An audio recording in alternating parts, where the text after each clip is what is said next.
मित्र बिचोला। गुरु अर्जन देव जी फरमाते हैं, कोल कुमाई तिस मित्र विचोले, जय मिल कंत पछाणा। काल और माया का साम्राज्य।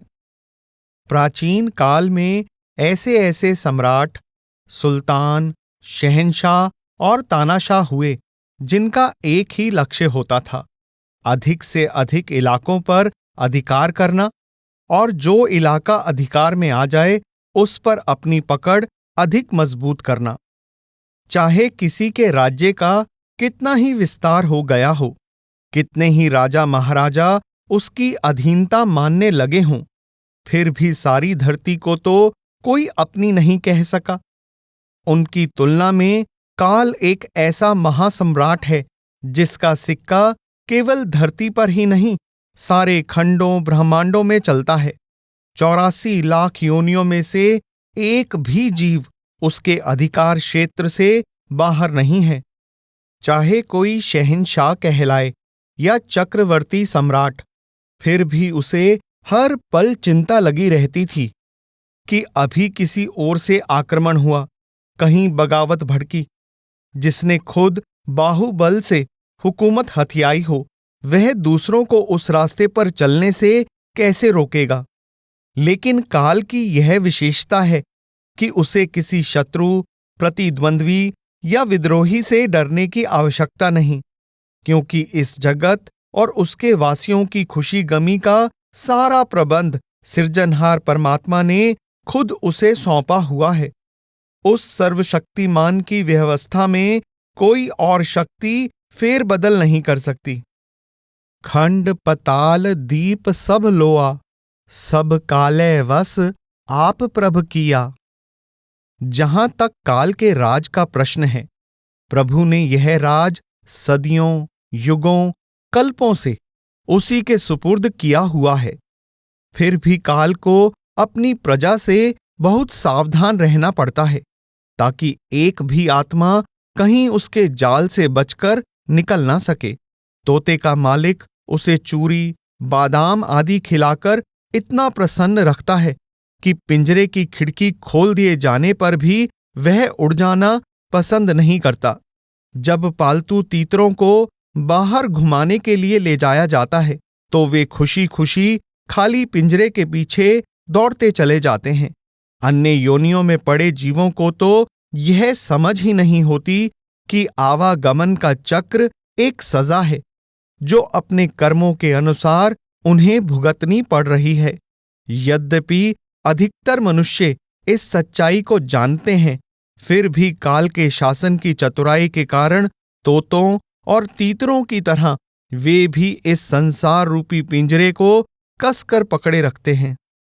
राजा चाहे किसी मामूली देश का हो, फिर भी वह एक विशेष हस्ती माना जाता है। अगर किसी पर मेहरबान हो जाए तो उसके रहने के लिए विशाल भवन बख्श दे।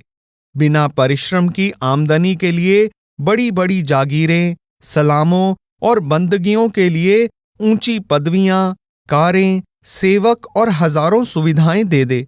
नाराज होने पर भी वह राजा बहुत कुछ कर सकता है। जुर्माने, कारावास, यातनाएं, प्राण दंड आदि। लेकिन राजा की ताकत को कितने से गुणा किया जाए कि काल की शक्ति का थोड़ा बहुत अनुमान हो सके। लाख से, करोड़ से, सब हिसाब बेकार। संसार का हर एक शहंशाह उसके इशारे पर नाचता है। बाजीगर और उसकी कठपुतली से भी उसकी क्या तुलना है। आत्माओं को रिझाने के लिए उसके पास स्वर्ग और बैकुंठ के अलावा स्वादों के अनंत भंडार हैं। डराने धमकाने के लिए अनेक दुख, मुसीबतें और कई किस्म के नरक हैं। परिणाम यह है कि कोई भी जीव उसकी आज्ञा का उल्लंघन नहीं कर सकता, बागी नहीं हो सकता। सभी जीव बिना किंतु परंतु किए उसकी आज्ञा में रहते हैं, सिवाय उन भाग्यशाली जीवों के जो सतगुरु की शरण में आ जाते हैं। हरख सोग का नगर एह किया, से उबरे जो सतगुर सरणैया। आंतरिक लोक हमारे इस लोक से बहुत अलग है। वहां का वर्णन शब्दों में नहीं किया जा सकता। इसलिए महापुरुषों ने मात्र संकेत देते हुए अपना भाव समझाने की कोशिश की है। गुरु अर्जन देव जी बताते हैं कि प्रभु के द्वार की ओर जाते हुए हमें जिस रास्ते पर सफर करना है, उस पर माया ने छल कपट का घना अंधेरा ही नहीं कर रखा, बल्कि कई प्रकार के जाल भी फैला रखे हैं, रुकावटें भी खड़ी की हुई हैं। गुरु अर्जन देव जी के कथनानुसार माया कपटी सर्पणी है।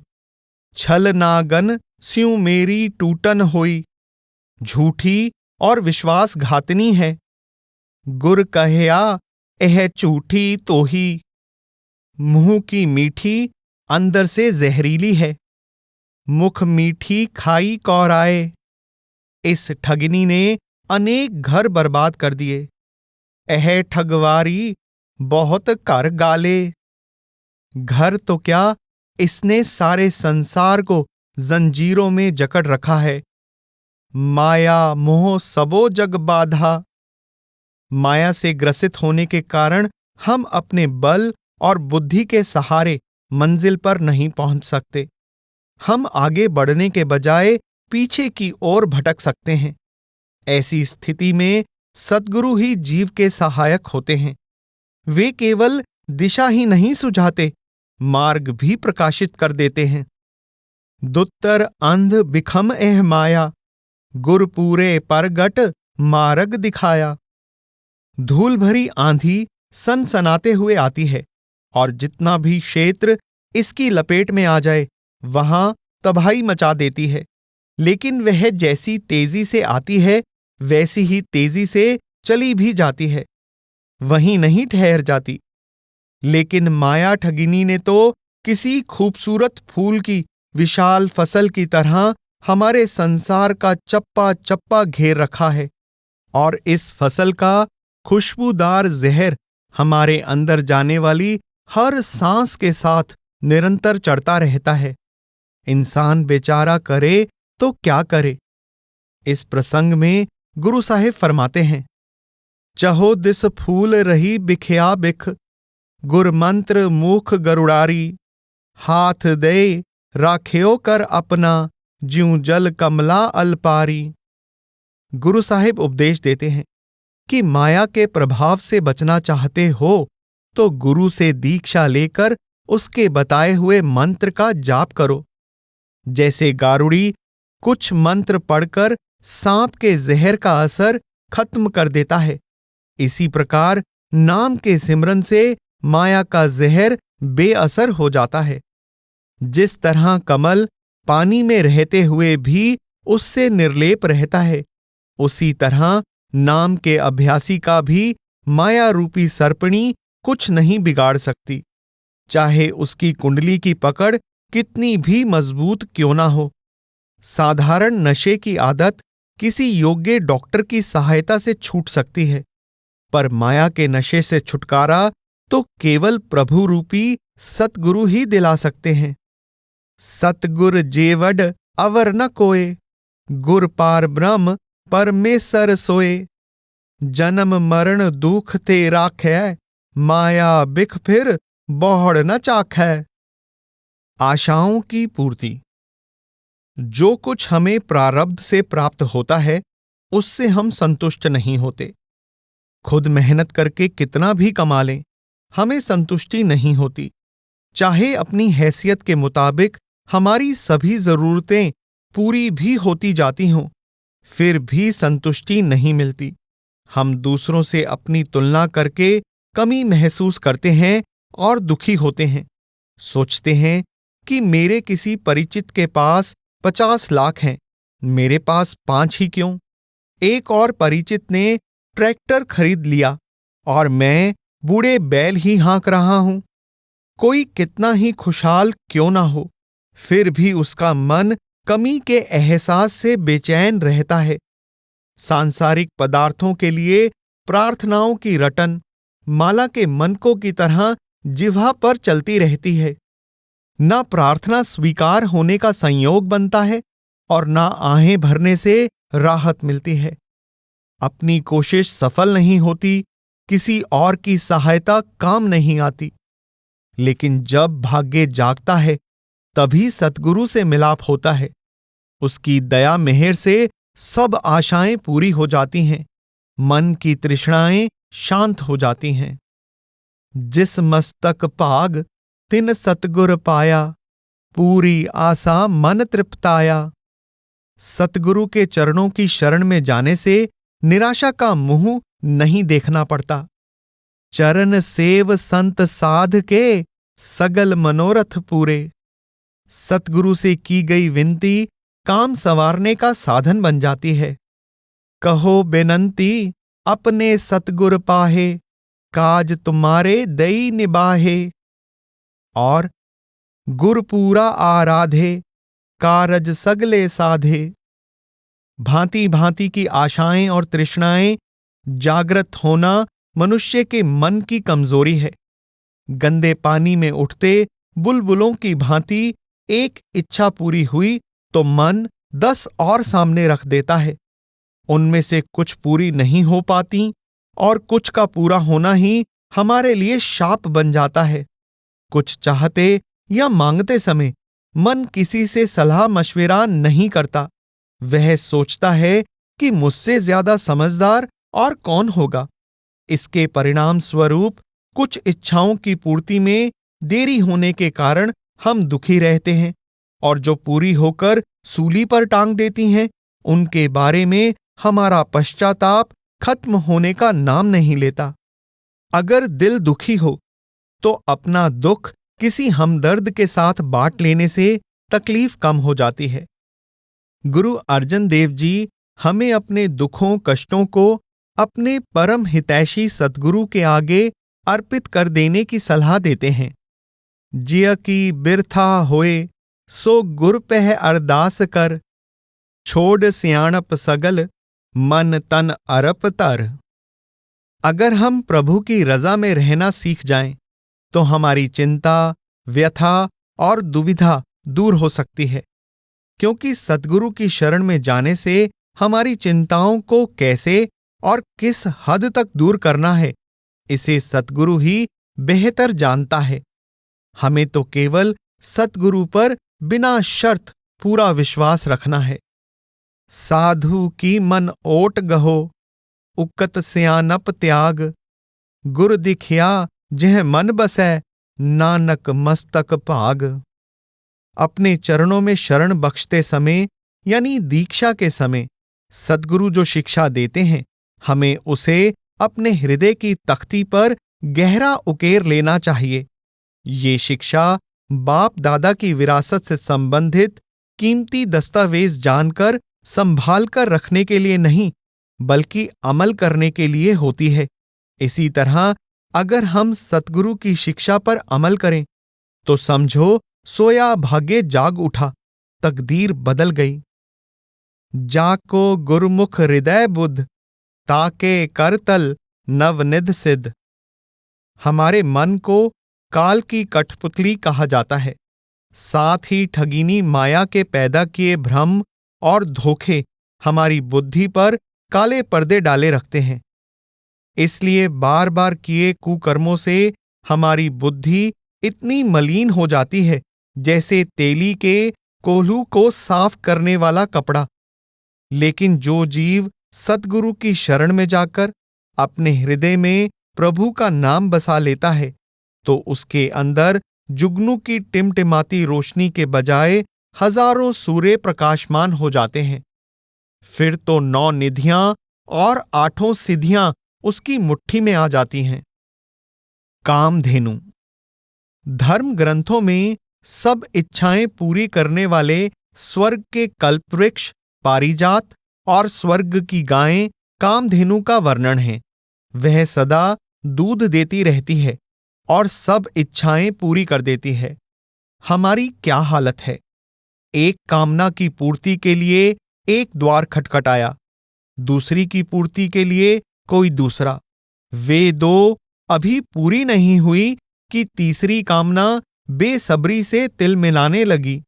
ऐसी हालत में कल्पना करते हैं कि अगर पारिजात वृक्ष हमारे आंगन में होता या कामधेनु गायें हमारे पास होती तो सभी कामनाएं उनसे पूरी करवा लेते। कृपया ध्यान दें, पारिजात वृक्ष अर्थात समुद्र मंथन से निकला हुआ इच्छा पूर्ण करने वाला वृक्ष, और कामधेनु गायें अर्थात पुराणों के अनुसार एक प्रसिद्ध गाय जो समुद्र मंथन के समय समुद्र में से निकलने वाले 14 रत्नों में से एक थी। इसे सब प्रकार की कामनाएं पूरी करने वाली माना जाता है। ग्रंथों में वर्णन है कि श्री कृष्ण अपनी रानी सत्यभामा के हठ पर पारिजात वृक्ष इंद्र देवता से छीनकर द्वारिका लाए थे, और कामधेनु पर अधिकार करने के लिए कार्तवीर्य को ऋषि जमदग्नि की जान लेनी पड़ी थी। अगर कोई कामना खून खराबे से ही पूरी हुई तो उसका क्या लाभ? मान लो ऐसी कोई इच्छा पूरक वस्तु संसार में किसी को मिल भी जाए तो केवल उसी के सपने साकार हो सकते हैं, जबकि तीव्र तृष्णाओं की तरंगें तो हर इंसान के मन में उठ रही हैं। इस जटिल समस्या का समाधान करने के लिए गुरु साहिब एक अमूल्य सुझाव प्रस्तुत करते हैं। पार जात लोड़ै मन प्यारे, कामधेनु सोही दरबारे, त्रिपत संतोख सेवा गुरुपूरे, नाम कमाए रसायणा। गुरु साहिब उपदेश देते हैं कि अगर तुम्हें पारिजात वृक्ष या कामधेनु जैसी सब मनोरथ पूरी करने वाली वस्तु की जरूरत हो तो पूरे गुरु की सेवा करके नाम की दात प्राप्त करो। नाम की कमाई से तुम्हें ऐसा उत्तम रस मिलेगा कि तुम्हारी सभी कामनाएं पूरी हो जाएंगी और तुम हर समय तृप्ति का अनुभव करोगे। अगर बाकी सब कुछ मिल जाए परंतु वह एक सद्गुरु जो चाहने के योग्य है वही ना मिले तो जीवन को धिक्कार है। इकस सतगुर बाहरा, त्रिग जीवन संसार। सुख दुख। सुख कई प्रकार के होते हैं और सतगुरु हर प्रकार का सुख देने में समर्थ हैं। इसलिए जिस भाग्यशाली जीव को उसकी शरण प्राप्त हो जाए उसे सभी सुख अपने आप मिल जाते हैं। सरब सुखा का दाता सतगुर, ताकि सरनी पाइए। जब सृजनहार की कृपा होती है तो वह हमारे जीवन की डोर गुरु के हाथ में दे देता है। गुरु नामदान बख्शकर ऐसी दया करता है कि हमारे शोक संताप पंख लगाकर उड़ जाते हैं। फिर गमों और चिंताओं की लू परेशान नहीं करती। पए किरपाल गुसाइयां, नट्ठे सोग संताप, तत्ती वाव न लग गई, सतगुर रखे आप।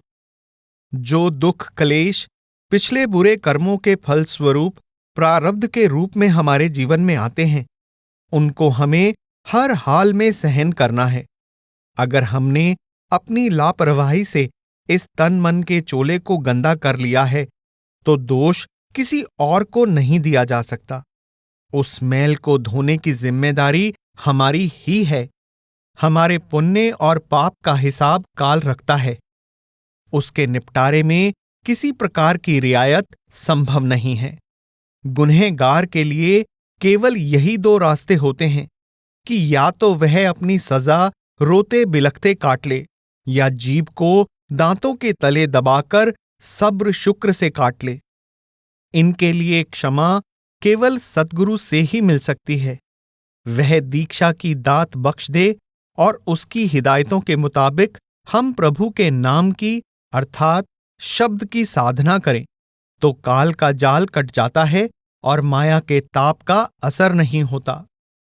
संत प्रसाद हर जापिए, सो जन दुख न व्यापिए, जाको गुर हर मंत्र दे, सो उबरया माया अगनते। खुशियां। किसी जमींदार की फसल अच्छी हो जाए उसे खुशी होती है। दुकानदार के गोदाम में पड़े माल के दाम बढ़ जाएं, वह खुश हो जाता है। पुत्र का जन्म, पुत्री के हाथ पीले होना, पद में उन्नति आदि सब सुखदायी प्रतीत होते हैं। इंसान की जिंदगी में इस तरह खुश करने वाली जब भी कोई घटना घटती है तो मनुष्य अपने भाग्य को सराहता है, पर ये सुखद अवसर रोज नहीं आते। जब आते हैं तो इनकी खुशी कुछ ही दिनों में फीकी पड़ जाती है, मानो एक कली खिली और मुरझा गई। पर गुरु की दया, उसकी मेहर की एक नजर लाखों खुशियों से बढ़कर होती है, लाखों बादशाहियों से बेहतर। लख खुशियां पातशाहियां जे सतगुर नदर करे। जिस प्रकार किसी शहर में हवेलियां और झोपड़ियां जानबूझकर साथ साथ बना दी गई हों, संसार के जीवों की खुशियों और गमियों का वही हाल है। हरख सोग का नगर एह किया। खुशी के पांव ज्यादा देर नहीं टिकते, दुख भगाने पर भी नहीं भागता। पर गुरु के कृपा पात्र की बात निराली है।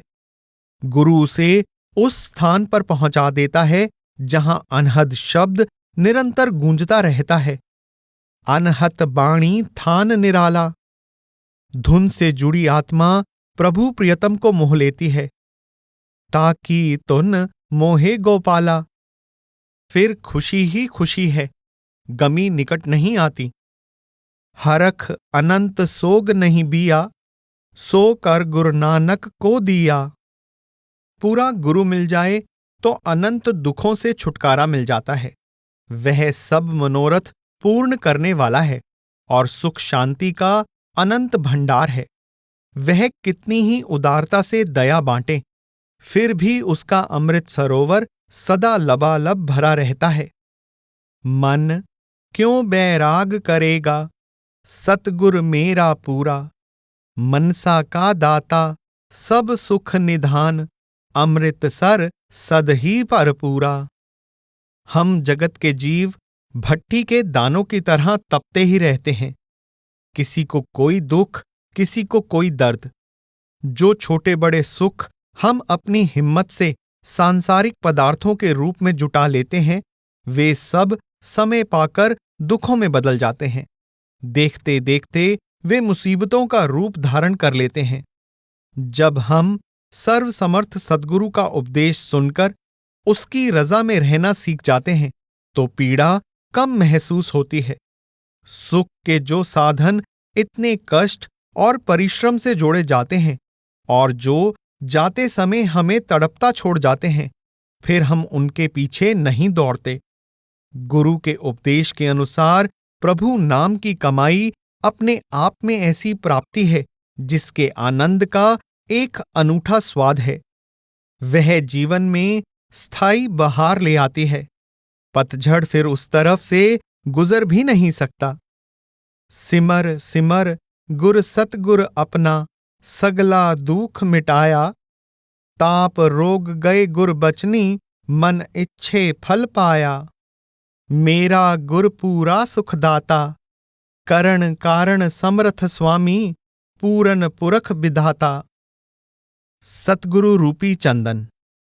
यह संसार आग के समुद्र की तरह है जिसमें जीव डुबकियां लगा रहे हैं। वे इसमें कभी गहरे डूब जाते हैं तो कभी ऊपर ही ऊपर तैरते हैं।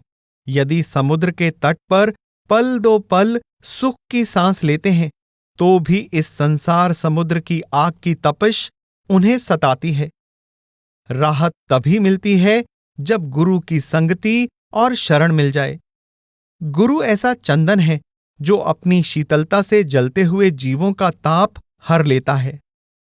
बल तो जल तो तौकिया, गुरु चंदन शीतलायो। मोहबंधन से छुटकारा। जैसे जैसे वृक्ष बड़ा होता जाता है, उसके गिर जाने का भय बढ़ता जाता है। ऐसी दुर्घटना से बचने के लिए वह अपनी जड़ें और शाखाएं चारों ओर फैलाता है। उसकी जड़ें आंधी और तूफान के प्रकोप से उसका बचाव करती हैं और धरती में से मिलने वाली खुराक भी वृक्ष को देती रहती हैं। वृक्ष में भी अन्य जीवों की तरह जान होती है, एहसास होते हैं, पर वृक्ष उनकी तरह जब मन चाहे चल नहीं सकता। जब उसे नदी की बाढ़ या जंगल की आग जैसी मुसीबतों से बचने की जरूरत पड़े तो वह कहीं दूसरी जगह नहीं जा सकता। उसका सहारा उसका आधार, वही जड़ें उसकी बेड़ियां बनी रहती हैं। उसका सारा जीवन गर्मी सर्दी में एक ही जगह खड़े बीत जाता है। वृक्ष की जड़ें ठीक उतनी ही उगती हैं जितनी उसके जीवित रहने के लिए आवश्यक हों। वृक्षों की तुलना में अत्यंत श्रेष्ठ बुद्धि के मालिक होते हुए भी हम मनुष्य जरूरत से बहुत अधिक बंधन इकट्ठे कर लेते हैं। रोटी कपड़े से ही हमें संतोष नहीं होता।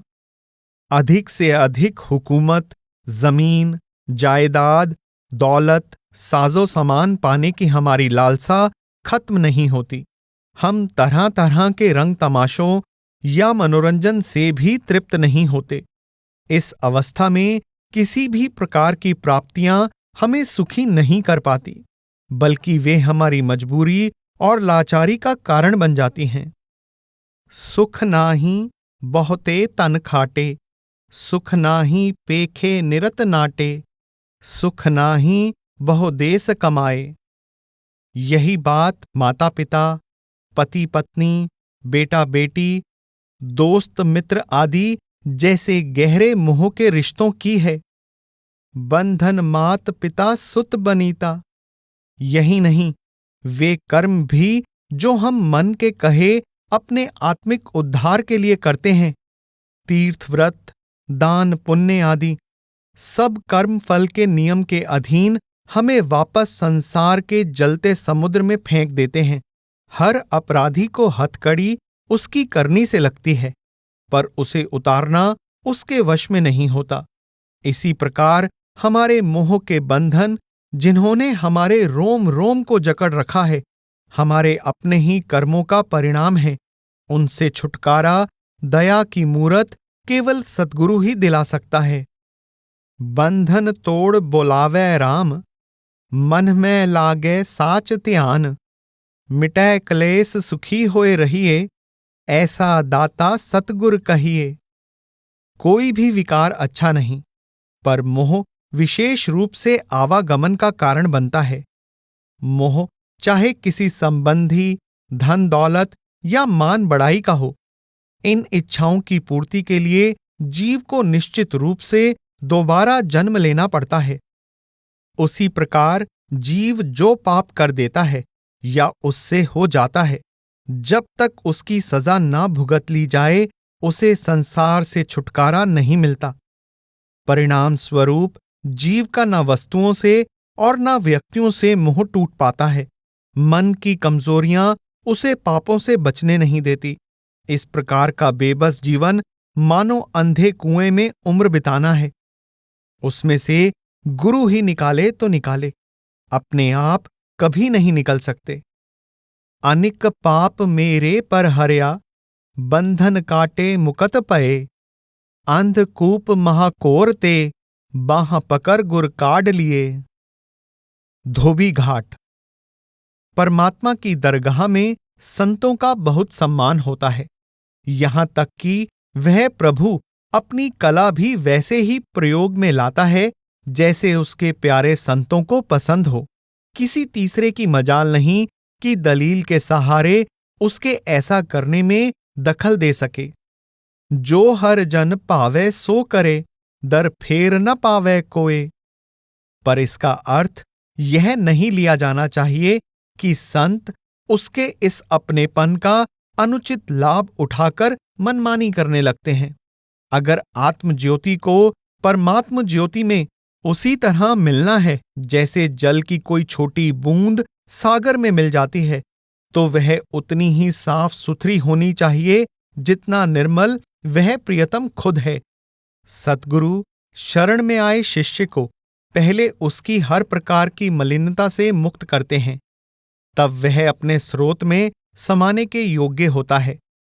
इस उपकार के लिए सतगुरु का सहारा लेना आवश्यक होता है। सुखदाता गुर सेविये, सब अवगण कड्डे तोए।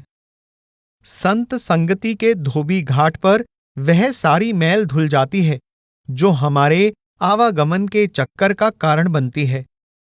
साधु संगत निर्मला, आप करे प्रतिपाल।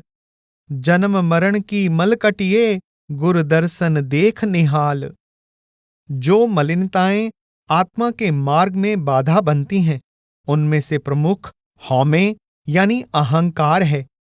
अहम के होते आवागमन समाप्त नहीं होता, उससे छुटकारा सद्गुरु दिलाता है। गुर पूरै हौमे मल तोई, कहो नानक मेरी परम गत होई। ऐसा कौन सा इंसान है जिससे गलती नहीं होती? पाप सोच समझकर नहीं किए जाते। कई पाप अनजाने में भी हो जाते हैं और हर प्रकार के पापों का फल भुगतना पड़ता है।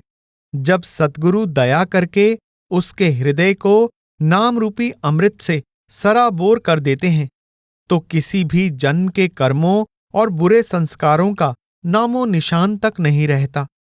फिर उसे धर्मराज के सामने अपमानित नहीं होना पड़ता।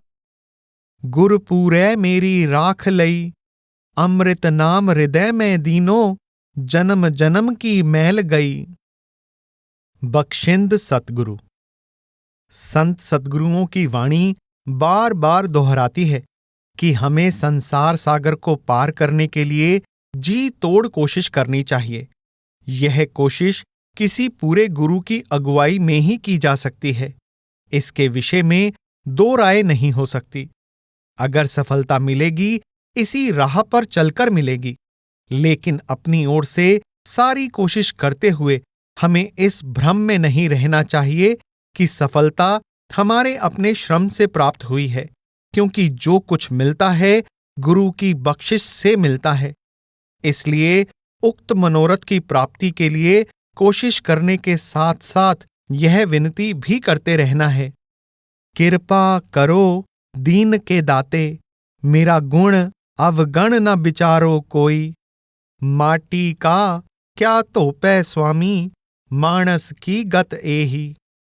अर्थात, हे दीनदयाल, मेरे अवगुण माफ किए जाने के काबिल नहीं हैं और मेरे गुण मुझे किसी दात का अधिकारी नहीं बनाते।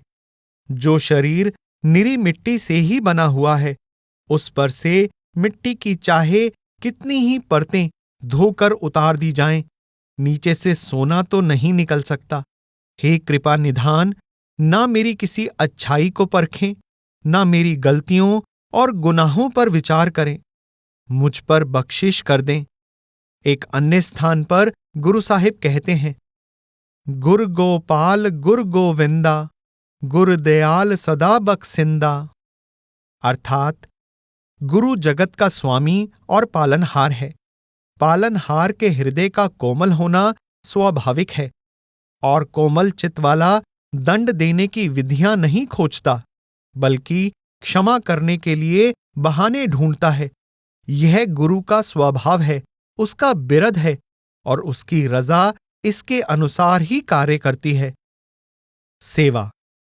अगर संत सद्गुरु की सेवा करने का अवसर मिल जाए तो इस भ्रम का शिकार नहीं होना चाहिए कि हम अपनी मेहनत से उन पर एहसान कर रहे हैं। अपने शरीर से गुरु की सेवा कर पाने का अवसर प्रभु की कृपा से ही प्राप्त होता है।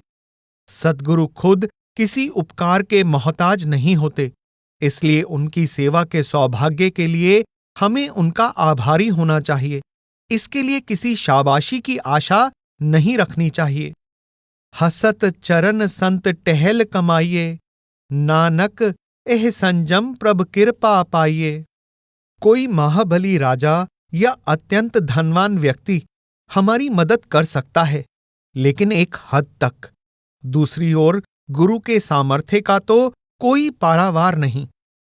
कर सेवा पार ब्रह्म गुर, पुख रहे ना काई। सगल मनोरथ पुण्या, अमरा पद पाई।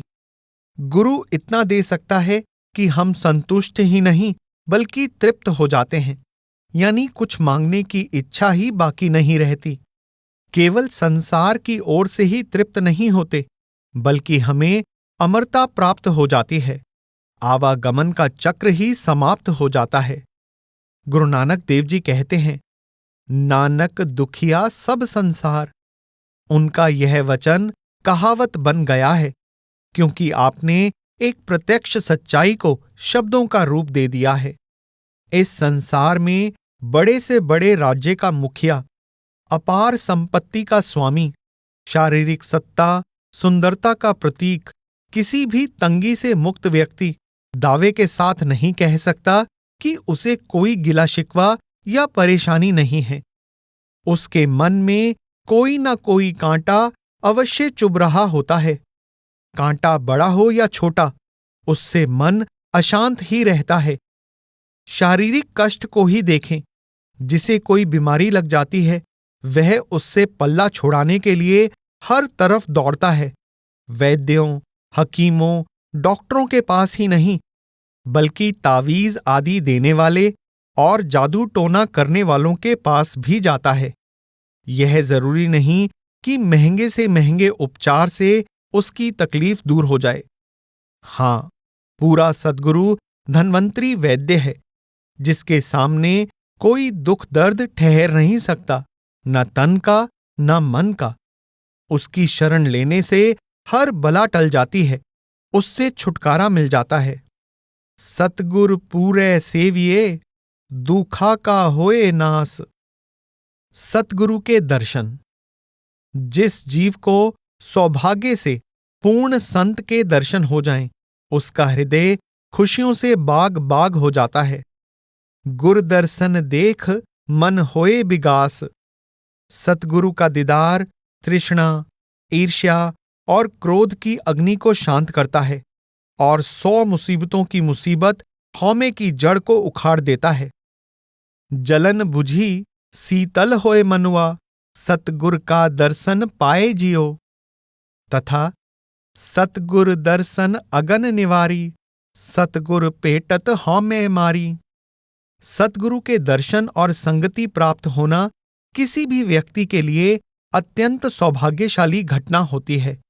गुरु के दिव्य स्वरूप, उनके आदर्श जीवन और उनके शिष्यों के पवित्र और विनम्र व्यवहार से मनुष्य को सही दिशा मिल जाती है। सद्गुरु के मार्गदर्शन में चलकर वह स्वयं निर्मल हो जाता है और उससे प्रेरणा पाकर उसके मित्र संबंधी भी कुछ हद तक कल्याण के पात्र बन जाते हैं। दर्शन पेखत पए पुनीता, सगल उधारे पाई मीता। पवित्र माने गए कुओं, तालाबों, नदियों में स्नान करने से शुभ फल मिलने की आशा की जाती है। हालांकि ऐसे विश्वास का कोई ठोस आधार नहीं है। विचार करें, कुआं हम खुद खोदते हैं और उसमें से वही पानी निकलता है जो अन्य कुओं में से निकलता है। उसी प्रकार तालाब को खोदने वाले भी हमारे अपने हाथ होते हैं और उनमें नहरों का पानी डाला जाता है। कुछ समय बाद यह पानी गंदा हो जाता है। इस तरह के पानी से 2 मिनट नहाकर कोई निर्मल कैसे हो जाएगा?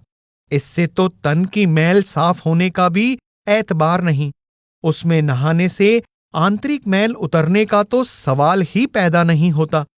वास्तव में पावन तथा मुक्ति का फल देने वाला तीर्थ केवल सतगुरु ही है।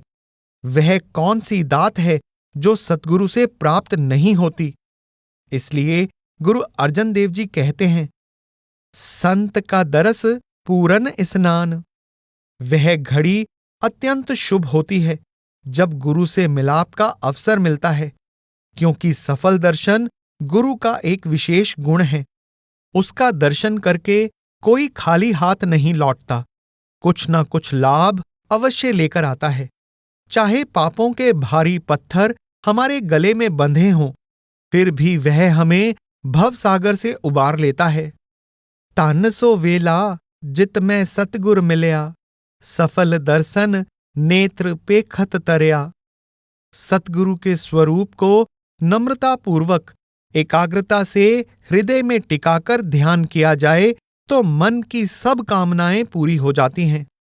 गुर के चरण हृदय वसाए, मन चिंतत सगले फल पाए। गुरु का नूरी स्वरूप। एक गुरु का देह स्वरूप है और दूसरा उसका नूरी या शब्द स्वरूप है।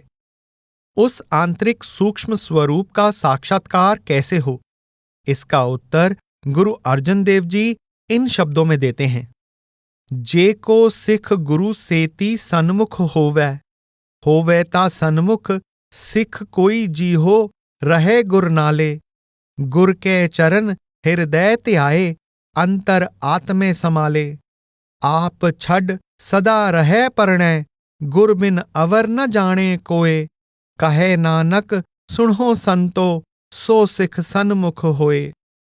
अगर किसी शिष्य को अपने सतगुरु के आंतरिक दर्शन की इच्छा हो तो वह तन मन से उनकी शरण में रहे, अपने अंतर में उनके चरणों से ध्यान जोड़े, उनके चरणों में अपने अहंकार का समर्पण कर दे, किसी और को अपनी श्रद्धा का पात्र ना बनाए।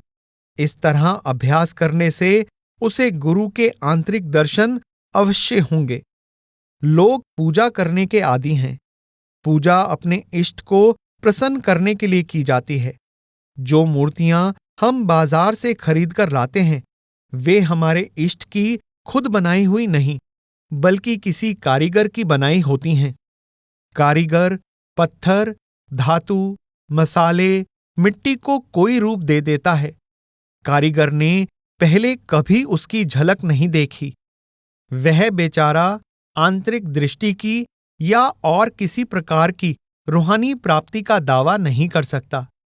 एक ही कारीगर के हाथ से बनी सब मूर्तियों की शक्ल बिल्कुल एक सी नहीं होती। जैसे उसकी कल्पना ने काम किया, जैसे उसका हाथ चला, वैसी मूर्ति बन गई। खरीदने वाले श्रद्धालु भी मूर्ति के चेहरे से कुछ नहीं पहचान सकते। जिसे तीर कमान से सजाया गया हो वह मूर्ति भगवान राम की मान ली जाती है। जिसकी 4 भुजाएं हों और हाथों में शंख, चक्र, गदा तथा कमल हो वह भगवान विष्णु, और जिसने मृगछाला से शरीर को ढककर त्रिशूल उठा रखा हो तथा जिसके केश में से पानी की धारा बहती दिखाई देती हो वह बिना किसी शंका के शिवजी हैं। इष्ट मूर्ति की पहचान उसकी शक्ल नहीं करवाती, उसके निर्जीव चिन्ह करवाते हैं। इसलिए महापुरुष किसी मूर्ति या तस्वीर की पूजा को महत्व नहीं देते। गुरु अर्जन देव जी कबीर साहिब का समर्थन करते हुए फरमाते हैं, जो पाथर को कहते देव ताकि बिरथा होवै सेव। जो पाथर की पाई पाए तिसकी काल अजाई जाए। ना पाथर बोलै ना किछ देई होकट करम निहफल है सेव। जीवित गुरु रूपी इष्ट को अपनी आंखों से देखा जा सकता है। उसकी संगति में रहते हुए उसका उपदेश सीधा कानों से सुना जा सकता है। उसकी अनुपस्थिति में भी उसके ध्यान के द्वारा अंतर में उसका साक्षात्कार किया जा सकता है।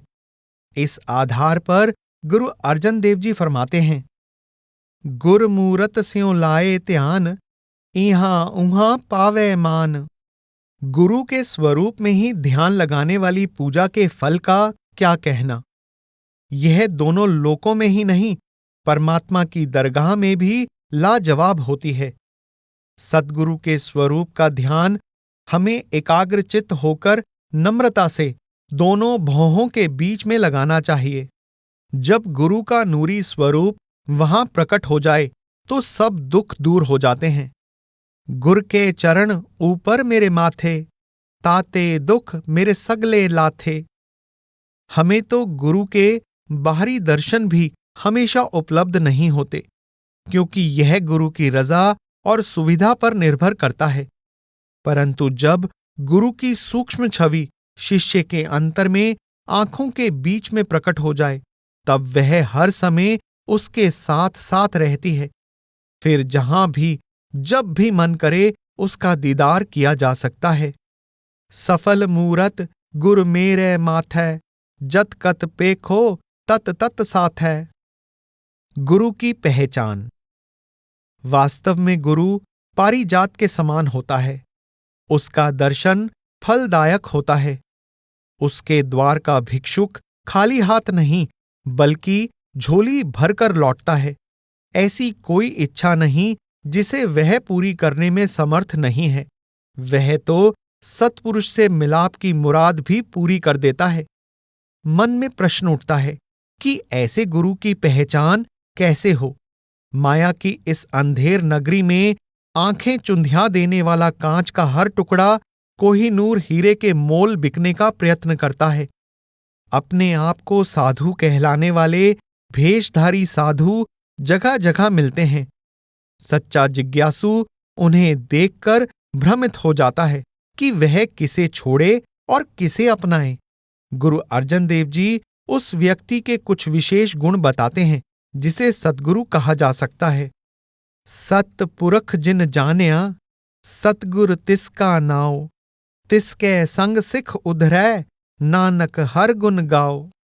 जानिया से भाव है जो महात्मा अंतर्मुख अनुभव द्वारा सत्पुरुष की पहचान करके उसका रूप हो चुका हो। ऐसे सद्गुरु की संगति में आकर उनके मार्गदर्शन में शिष्य भवसागर से पार हो जाता है।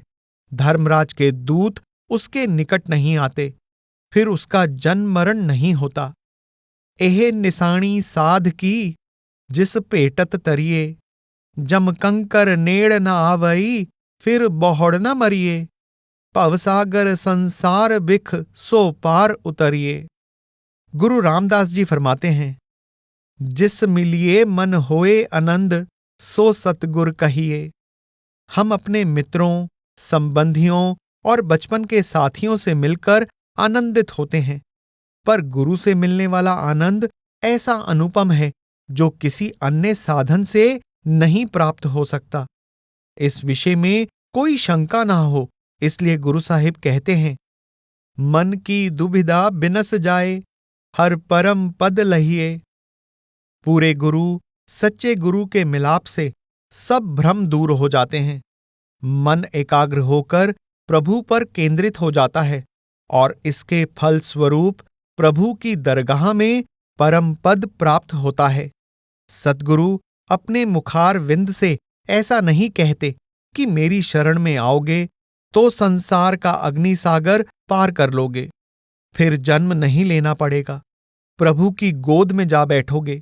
अगर वह ऐसा कह भी दे तो कौन मानेगा। वास्तव में शिष्य सद्गुरु के वचनों की परख नहीं कर सकता। सद्गुरु तो अथाह और अपार समुद्र होते हैं। क्या नमक की डली समुद्र की गहराई माप सकती है? सतगुर गहर गंभीर है, सुख सागर अघ खंड। गुरु की कृपा के बिना तो हमें अपने आप की पहचान तक नहीं हो सकती, फिर हम गुरु की क्या परख कर सकते हैं। गुरु की शरण में हम अपनी बुद्धि के बल पर नहीं जा सकते। प्रभु हमारे भाग्य में लिख देता है, तभी गुरु की शरण प्राप्त होती है। जाकै मस्तक करम प्रभ पाए, साध शरण नानक ते आए। गुरु परमेश्वर। पानी भाप बनकर उड़ जाता है तो दिखाई नहीं देता। जब वही भाप आकाश से ओले बनकर गिरती है तो हम उसे आंखों से देखने के साथ साथ हाथों से भी छू सकते हैं। पानी, भाप, ओला तीनों एक ही चीज होते हैं। इसी प्रकार निर्गुण परमेश्वर सगुण रूप धारण करके भी परमेश्वर ही होता है। इसका हवाला वाणी में इस प्रकार दिया गया है, निर्गुण आप सरगुण भी ओही। गुरु अर्जन देव जी मारू राग के एक सोहले में कहते हैं कि जिसके चरणों की धूली पापों की मैल धोकर जीव को पवित्र कर देती है और जिसकी धूली के लिए देवी देवता भी तरसते हैं, उस सद्गुरु की शरण में आकर जीव भवसागर से पार हो जाता है। वह सद्गुरु खुद सत्पुरुष प्रभु ही होता है। जाकी तूर करे पुनीता, सुर नर देव न पावै मीता। सत पुरख सतगुर परमेसर, जिस पेटत पार परायणा। और गुर की सेव न जाने कोई, गुर पार ब्रह्म अगोचर सोई। गुरु की सेवा का वास्तविक महत्व कोई बिरला सौभाग्यशाली जीव ही जानता है। साधारण मनुष्य को तो यह ज्ञान ही नहीं होता कि सद्गुरु केवल सर्वश्रेष्ठ मनुष्य ही नहीं बल्कि अपरंपार पार ब्रह्म है, जिसके उपदेश पर अमल करने से सब संताप दूर हो जाते हैं, मन शांत और शीतल हो जाता है। पार ब्रह्म अपरम पर सतगुर, जिस सिमरत मन शीतलायणा। आध्यात्मिक जगत में सद्गुरु की क्या हस्ती है, यह गुरुदेव से बेहतर कौन जानता है। आप कहते हैं, गुर पर मेसर पार ब्रह्म, गुर डुबदा लय तराए। और हर गुर पूरा आराध्या, दर गए सच खरे। तथा गुर गोविंद पार ब्रह्म पूरा, और गुर गोपाल पुरख भगवान। जिस प्रकार पार ब्रह्म, भगवान, हरि, परमेश्वर अलग अलग हस्तियां नहीं हैं, उसी प्रकार गुरु और परमेश्वर में भी कोई भेद नहीं है। आप इस दृष्टांत की सहायता से अपना भाव स्पष्ट करते हुए फरमाते हैं, हर का सेवक सो हर जेहा, भेद न जानो मानस देहा। ज्यों जल तरंग उठे बहु पाती, फिर सललै सलल समायदा। जैसे समुद्र में लहर उठती है और फिर उसी में समा जाती है, वह किसी सीमा तक एक अलग इकाई होने का भ्रम पैदा कर सकती है, पर वह समुद्र से कभी अलग नहीं होती, उससे अभिन्न है। इसी तरह सद्गुरु भी अपने मूल रूप में सदा परमात्मा ही होता है। मनुष्य शरीर में होने के कारण उसे परमात्मा से भिन्न नहीं समझना चाहिए।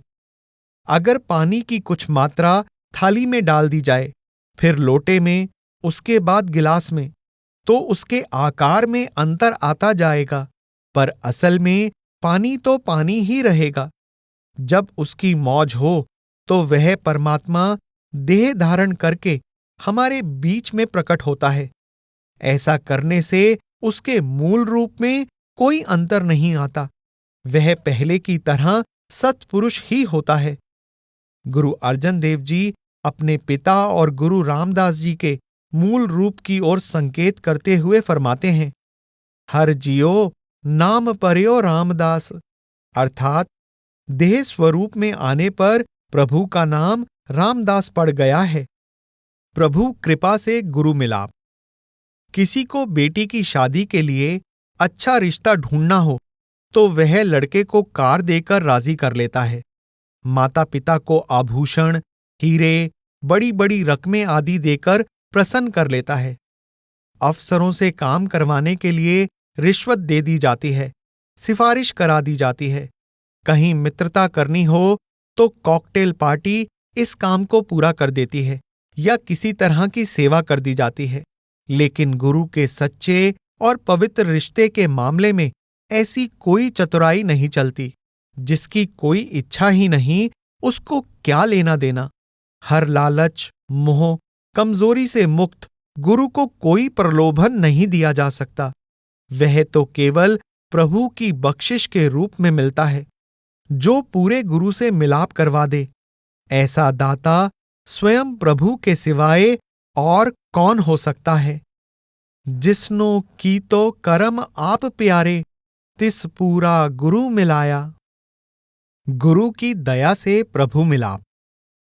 अगर किसी को यह जानने की इच्छा हो कि परमात्मा कैसे मिलता है, तो उसे इसका उत्तर गुरु अर्जन देव जी द्वारा संपादित आदि ग्रंथ की पहली तुक में मिल जाएगा। गुर प्रसाद अर्थात गुरु की कृपा द्वारा। गुरु कृपा की महिमा बताते हुए वे कहते हैं कि वह प्रभु जो गुरु की दया से मिलता है, उसे अदृष्ट, अलख, अगम, अगोचर बताया गया है। परमात्मा ने अपने आप को खुद बनाया है। आप ही ने आप साज्यो। वह अपनी मौज में किसी को गुणों का भंडार बना दे अथवा गुण रहित कर दे, यह उसकी अपनी मौज है। हालांकि प्रभु अदृष्ट है, लेकिन वह संतों, गुरमुखों और प्रिय भक्तों के चाहने पर उनके लिए प्रकट हो जाता है। जिस हृदय में प्रभु प्रकट हो जाता है, उसे लोकलाज का पर्दा हटाने में कोई कठिनाई नहीं होती। गुरु अमरदास जी फरमाते हैं कि अगर सद्गुरु से मिलाप हो जाए तो हृदय में बस रहे परमेश्वर को अपनी आंखों से देखा जा सकता है। नानक सतगुर मिलै ता अखी वेखै, करै अंदर सच पाए। गुरु रामदास जी इस संबंध में कहते हैं, अदिष्ट अगोचर अलख निरंजन, सो देखिया गुरुमुख आखी। अर्थात जब गुरु की दया हुई तो प्रभु, जो इन आंखों और इंद्रियों का विषय नहीं है, जो अगम है, मैंने अपनी आंतरिक आंख से उसे देख लिया। गुरु अर्जन देव जी उसके दृष्टिमान होने का भेद खोलते हुए फरमाते हैं, नानक से अखड़ियां बेअन, जिनी डिसंदो मापिरी। भाव है कि बाहरी आंखों से नहीं, केवल आंतरिक आंख से ही उसके दर्शन हो सकते हैं। जब गुरु की कृपा से मेरी हौमें मिट गई, भ्रम समाप्त हो गए, प्रभु मेरे अंदर ही प्रकट हो गया। खुदी मिटी चूका पोलावा, गुर मन ही मैं प्रगटाया जियो। तथा गुर का सबद लगो मन मीठा, पार ब्रह्म ताते मोहे डीठा। अर्थात जब गुरु की बताई युक्ति द्वारा मैं उस अनाहत शब्द से जुड़ गया तो मुझे पार ब्रह्म के दर्शन हो गए। परमेश्वर गुरु की सहायता से ही मिलता है, लेकिन ऐसा जान लेने पर भी मन में ख्याल आता है कि इस मिलाप का कोई अन्य साधन भी तो हो सकता है। इस भ्रम को दूर करते हुए गुरु साहिब फरमाते हैं, दयाल दमोदर गुरमुख पाइये, होरत किते न पाती जियो। अर्थात गुरु के सिवाय प्रभु के मिलाप का और कोई साधन नहीं। अगर कोई पूछे आखिर उस एक के द्वारा ही क्यों, इसका उत्तर है, प्रभु की यही रजा और हुक्म है। उसके हुक्म को कोई नहीं बदल सकता। प्रभु को अपने हुक्म का कारण बताने की मजबूरी भी नहीं होती। वास्तव में प्रभु और सद्गुरु दोनों एक होते हैं। जो गुरु को भाता है वह प्रभु को भी स्वीकार होता है। गुरु अर्जन देव जी फरमाते हैं, गुर पर में सर एको जान, जो तिस पावै सो परवान। जितना अधिक धन पदार्थ किसी के पास होता है, वह उतनी ही दृढ़ता से उसकी संभाल भी करता है। यहां बात अकाल पुरुष की है, जिसे हम शहंशाहों का शहंशाह कहते हैं। वह हर किसी के लिए अपना महल खुला क्यों छोड़ेगा। उस सत्पुरुष ने अपने घर में ताला लगा रखा है और अपनी सहूलियत के लिए अपने विश्वास पात्र यानी गुरु को चाबी सौंप दी है। इसलिए गुरु की शरण में जाए बिना जीव चाहे जितने मर्जी उपाय कर ले, वह प्रभु को नहीं पा सकता। जिसका गृह तिन दिया ताला, कुंजी गुर सो पाई। अनिक उपाव करे नहीं पावै, बिन सतगुर सरणाई। इसी भाव को और स्पष्ट करते हुए गुरु साहिब कहते हैं, बिन गुर ना पावे गो, हर जी को द्वार। क्योंकि सब कुछ करने वाला स्वयं गुरु है, उसके बिना कुछ नहीं हो सकता। गुर करता गुर करणहार, गुरमुख सच्ची सोए। गुर ते बाहर किछ नहीं, गुर कीता लोड़े सो होए। अभागे जीवों ने अपनी आंखों पर भ्रमों की पट्टी बांधी हुई है। वे प्रभु से मिलने की इच्छा होने पर भी उसे ढूंढ नहीं पाते। ऐसे जीवों के लिए गुरु अर्जन देव जी के फरमाए गए यह वचन प्रेरणादायक हैं। साजनड़ा मेरा साजनड़ा, निकट खलोएड़ा मेरा साजनड़ा। जानियड़ा हर जानियड़ा, नैण अलोएड़ा हर जानियड़ा। वह साजन, मेरा बहुत प्यारा साजन मेरे पास खड़ा है। वह प्राण प्यारा हरि मुझे आंखों से दिखाई दे रहा है। गुरु साहिब ने 3 बार साजन, 3 बार जानी और 2 बार मेरा शब्दों का प्रयोग किया है। साजन के स्थान पर साजनड़ा, जानी यानी प्यारा के स्थान पर जानियाड़ा भी कह दिया, क्योंकि प्रभु के साथ उनका अति गहरा संबंध है और वे उसके प्यार में सराबोर हैं। प्रेम और अपनेपन की प्रबल भावना प्रकट करने के लिए ही ऐसा कह रहे हैं।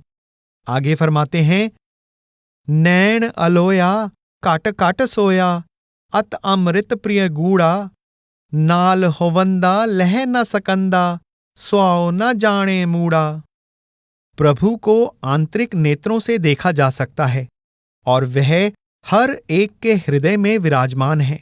अत्यंत प्रिय है, अमृत से भी मीठा है, पर पाया नहीं जा सकता। लेकिन हम नादान लोगों को यह ज्ञान ही नहीं कि वह हमारी काया के अंदर मौजूद है, और ना ही हम प्रभु मिलाप की अनुपम मिठास से परिचित हैं। काट काट सोया, वह नहीं सोया। वास्तव में हमारी अभागी आत्मा को अज्ञानता की नींद ने बेसुध किया हुआ है। गुरु साहेब दो अन्य प्रसंगों में फरमाते हैं, एका सेज विछी तन कंता, तन सूती फिर सद जागंता। और माया मद माता होछी बाता, मिलन न जाई परम तड़ा। कहो नानक गुर बिन नाही सूझै, हर साजन सब कै निकट खड़ा। माया के नशे में अंधा, भ्रमों में फंसा मनुष्य व्यर्थ के धंधों में उलझा रहता है। उससे मिलने के बारे में सोचता तक नहीं। यह दुर्भाग्य तब तक बना रहता है जब तक वह गुरु की शरण में जाकर उससे दीक्षा प्राप्त नहीं कर लेता। गुरु आपन लिया जे मिलै। अगर प्रभु से मिलाप करना जीव के अपने वश में होता या मन की इच्छा के अधीन होता, तो उससे मिलने के इच्छुक वियोग का संताप क्यों सहन करते। कोई वस्तु जितनी अधिक कीमती होती है, उसके लिए उतना ही अधिक प्रयत्न करने या उतनी ही अधिक कीमत चुकाने पर वह मिलती है। जो सत्पुरुष अनंत गुणों का स्वामी है, जिसकी महिमा अपरंपार है, उसके साक्षात्कार, उससे मिलाप जैसी ऊंची और कौन सी प्राप्ति हो सकती है। यह काम जंगल में उगी किसी झाड़ी से बेर तोड़कर लाने जैसा आसान नहीं है।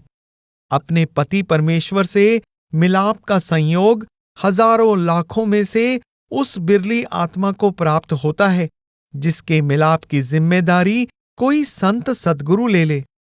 आपन लिया जे मिलै, विछड़ क्यों रोवन। साधु संग परापते, नानक रंग माणन।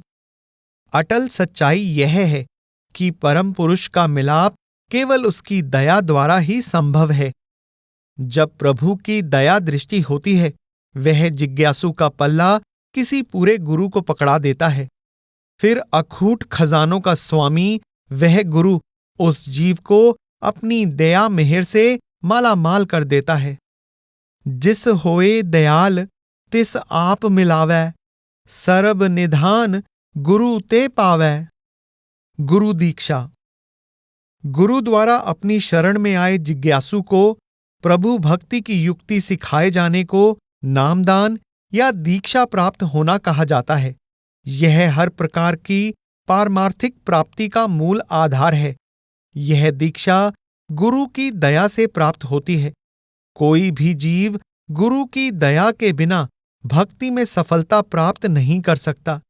जब कभी युग युगांतरों से भटकती आत्मा पर प्रभु की दया होती है, तो वह किसी संत सद्गुरु से उसका मिलाप करवा देता है और सद्गुरु उसके आंतरिक नेत्रों में ज्ञान का सुरमा डालकर माया और अज्ञानता का अंधेरा दूर कर देता है।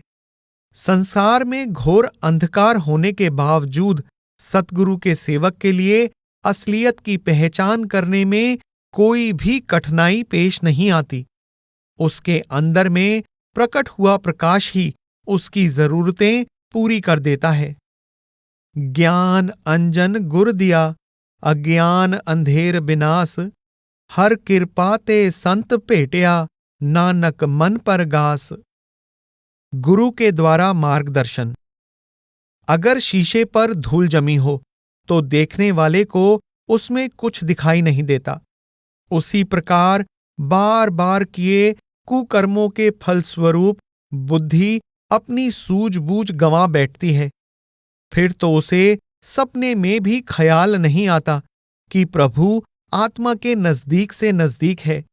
इतना नजदीक कि आत्मा रूपी प्रेमिका और परमात्मा रूपी प्रियतम दोनों एक ही सेज पर विराजमान हैं।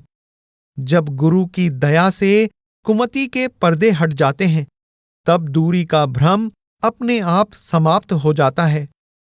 बुद्ध प्रगास पई मत पूरी, ताते बिनसी दुर्मत दूरी।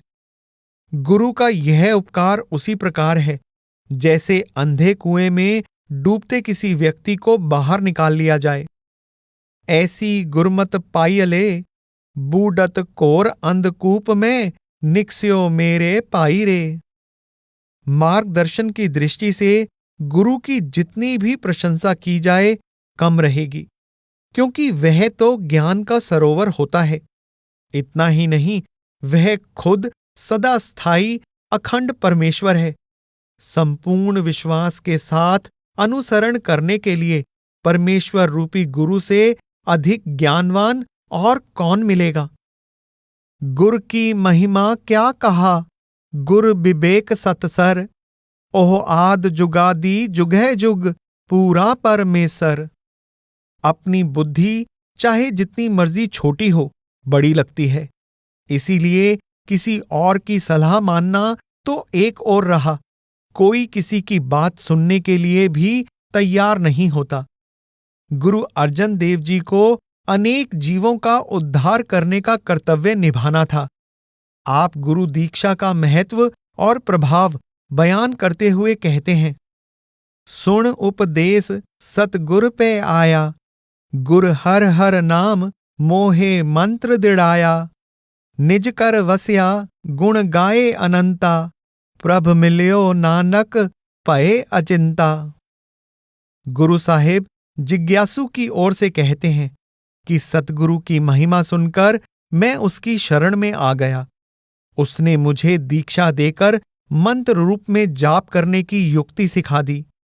मैंने उसकी शिक्षा के अनुसार उस अपरंपार पार ब्रह्म के नाम का अभ्यास किया, तो मुझे केवल अपने आप की ही पहचान नहीं हुई, बल्कि प्रभु से मिलाप भी हो गया। इस प्रकार मेरी सब चिंताएं खत्म हो गईं। आमतौर पर कहा जाता है कि विद्या वह दौलत है जो एक बार ग्रहण कर ली तो सदा अपनी बनी रहती है और कोई हमें उससे वंचित नहीं कर सकता। यह बिल्कुल सही है। यदि धन को संभालने के लिए बैंक में रखा हो, तो बैंक के दिवालिया होने से सारा धन डूब जाता है। जमीनों, मकानों पर काश्तकार, किराएदार, बल्कि अनजाने लोग भी जबरदस्ती अधिकार कर लेते हैं। हड़तालें, तालेबंदियां कारखानों को बर्बाद कर देती हैं, लेकिन विद्या की दौलत कभी खतरे में नहीं पड़ती। विद्या दो प्रकार की है। एक लौकिक विद्या है जो मेहनत करके या अध्यापकों से प्राप्त होती है। यह सांसारिक ज्ञान मृत्यु के बाद किसी जीव का साथ नहीं देता। दूसरी पारलौकिक विद्या अर्थात आध्यात्मिक ज्ञान जो संत सद्गुरु की शरण में जाकर प्राप्त होता है। इसे पाकर जीव मनुष्य जन्म की बाजी जीत लेता है। इसकी विशेषता गुरु अर्जन देव जी अपने अनुभव से बताते हैं। सिमरो सिमर सिमर सुख पावो, सास सास समाले। एह लोक परलोक संग सहाई, जत कत मोहे रखवाले। गुर का बचन बसै जिय नाले, जल नहीं डूबै तस कर नहीं लेवै, पाहे न साके जाले। निर्धन को तन अंधले को टिक, मात दूध जैसे बाले। सागर मह बोहित पायो, हर नानक करी कृपा कृपाले। गुरु द्वारा बख्शी नाम या शब्द की पूंजी सदा हमारे साथ रहती है। हमारे मृत्यु लोक को छोड़कर चले जाने पर भी यह हर जगह, हर स्थिति में हमारी सहायक होती है। चोरों, ठगों, डाकुओं की तो क्या मजाल, यह तो डूबने, जलने जैसे कुदरत के प्रकोप का भी शिकार नहीं होती। यह उसी तरह है जैसे रंक धन मिलने पर, अंधा आसरा मिलने पर और बच्चा मां का दूध मिलने पर खुश और संतुष्ट हो जाता है। गुरु अर्जन देव जी कहते हैं कि प्रभु की दया से मुझ पर तो सद्गुरु की अपार रहमत हो गई। मुझे उसने भवसागर पार करने के लिए शब्द के जहाज का सहारा बख्श दिया। फिर क्यों ना उस नाम का सांस सांस के साथ सिमरन करके उसका सुख प्राप्त किया जाए। गुरु मंत्र। हम जानते हैं कि युद्ध में एक तीर दूसरे के तीर को, एक तलवार दूसरे की तलवार को बेअसर कर सकते हैं, परंतु प्रभु के नाम से जोड़ने वाले गुरु मंत्र की शक्ति किसी भी हालत में बेअसर नहीं हो सकती। यह शक्ति अटल है। गुरुदेव दाता हर नाम उपदेसै, गुरुदेव मंत निरोधरा। अगर मार्गदर्शक कच्चा हो और उसे सही रास्ते का पूरा ज्ञान ना हो, तो उसका अनुसरण करने से रास्ते में कठिनाइयां ही पेश नहीं आती, बल्कि जान माल से भी हाथ धोना पड़ सकता है। इसके विपरीत पूरे गुरु से दीक्षा प्राप्त करके उसके उपदेश को विश्वास और प्रेम के साथ हृदय में टिका लिया जाए तो हर कदम मंजिल की ओर उठता है। गुरु मंत्र यानी नाम की प्रेम पूर्वक की गई कमाई से मन पर चढ़ी मलिनताओं की परतें उतरती चली जाती हैं, अपने मूल की पहचान हो जाती है और प्रभु प्रियतम से मिलाप हो जाता है। पूरे गुर की पूरी दिख्या, जिस मन बसै तिस साच परीख्या।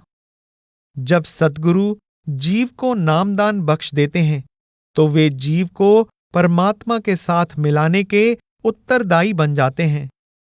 तिस ही मिलिया सच मंत्र, गुर मन तरय। गुरु की टेक। गुरु अर्जन देव जी उपदेश देते हैं कि दिल में सद्गुरु का पूरा विश्वास बनाए रखना चाहिए। गुरु गुरु गुर कर मन मोर, गुरु बिना मैं नाही होर। गुर की टेक रह्यो दिन रात, जाकी कोय न मेटै दात। आप उपदेश देते हैं कि गुरु की आराधना करो, सोते जागते उठते बैठते सुख दुख में, हर समय हर स्थान पर, हर दशा में मन ही मन गुरु के उपदेश को याद रखो। यह इसलिए कि उसके सिवाय हमारा और कोई हमदर्द या सहायक नहीं है। पूर्ण गुरु के पास किसी दात की कमी नहीं और उसकी दी हुई इस अमूल्य दात से हमें कोई वंचित नहीं कर सकता। यदि कोई उदार हृदय दानी अपना सब कुछ दान में दे दे, 68 तीर्थों की ही नहीं बल्कि पवित्र माने जाने वाले सभी धर्म स्थानों की यात्रा भी कराए, सभी मुख्य धार्मिक पुस्तकें पढ़कर उन्हें कंठस्थ कर ले, दिन रात माला से मंत्र का जाप करता रहे, किसी दूसरे के कमाए अन्न का दाना भी मुंह में ना डाले, तो भी गुरु के चरणों में जाए बिना उसका प्रभु प्रियतम से मिलाप नहीं होगा। गुरु की दया के सिवाय प्रभु मिलाप का और कोई उपाय नहीं है। मेरे मन गुर जे वड अवर न कोय, दूजा थाओ ना को सूझै, गुर मेले सच सोए। अगर कोई पूरे गुरु की अगुवाई में प्रभु के द्वार पर पहुंचने का प्रयत्न करता है तो उसे दर घर में आसरा मिल जाता है, अन्य सभी यत्न व्यर्थ सिद्ध होते हैं। टोई तिस ही नो मिलै, जिन पूरा गुरु लभा। संसार के अज्ञान रूपी घोर अंधकार से बचने के लिए कई लोग बहुत संघर्ष करते हैं, पर अंत में हार मान लेते हैं। इस अंधकार से बाहर वही निकलता है जिसे सतगुरु स्वयं हाथ पकड़कर खींच लें। बाहां पकड़ गुर काढ़या, सोई उतरया पार। माता पिता का प्यार अन्य सभी सगे संबंधियों के प्यार की तुलना में ऊंचा और पवित्र माना जाता है।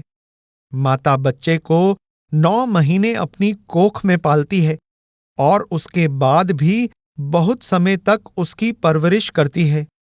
पिता उसकी खुराक, पोशाक, पढ़ाई, शादी इत्यादि का खर्च उठाता है।